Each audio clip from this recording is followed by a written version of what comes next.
I take only two supplements. I take magnesium and I take vitamin D.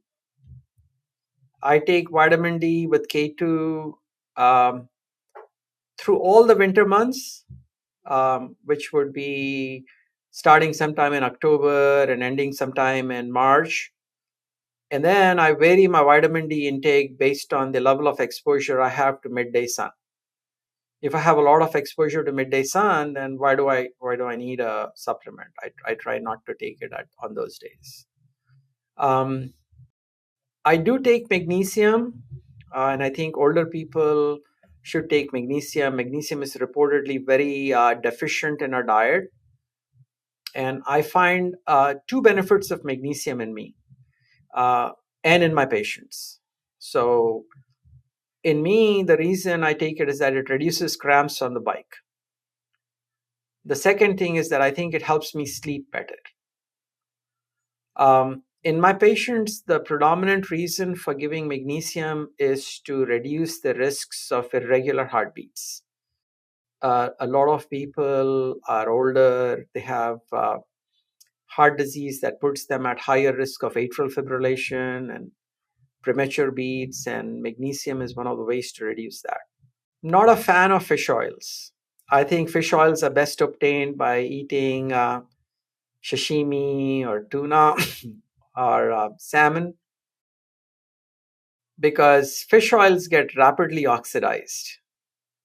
I think processing of fish oils is a concern of mine because the amount of oxidation and aldehydes in commercially available fish oils is probably very high.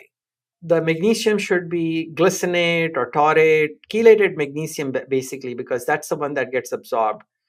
Magnesium oxide is not something that gets absorbed well, and or magnesium sulfate. So I try to stay away from those.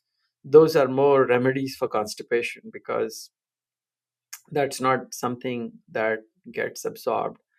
In terms of dosage, I would say I must say that magnesium is not a necessary component for everybody to take. So if a young person comes, they don't have any palpitations, they don't have any cramps, they don't have any sleep issues, I'm not going to push magnesium on them. But if you have any of those and you want to see whether it helps you, then I would say take 250 milligrams either once or twice a day, before bed and in the morning, because it helps with my cramps too. I'm impressed by the data on EPA, the so-called VASIPA study. But that study has not been corroborated by another study. And by nature, I'm very suspicious of the pharmaceutical industry putting out data truthfully. So if somebody comes to me and VASIPA or EPA is a kind of a fish oil, and if they are on high doses of EPA or VASIPA, then I don't try to actively take them off of it because the data from that study is impressive. It is very expensive, and since it's very expensive, I don't prescribe it myself, and many insurance companies don't cover it. I'm not a fan of any of the other supplements. Many people take ginseng, vitamin C, vitamin E, or multivitamins. I really don't see a need for those. I think you're just wasting a lot of your resources that you could put into better nutrition that you can buy, better food that you can buy, or other things you can enjoy.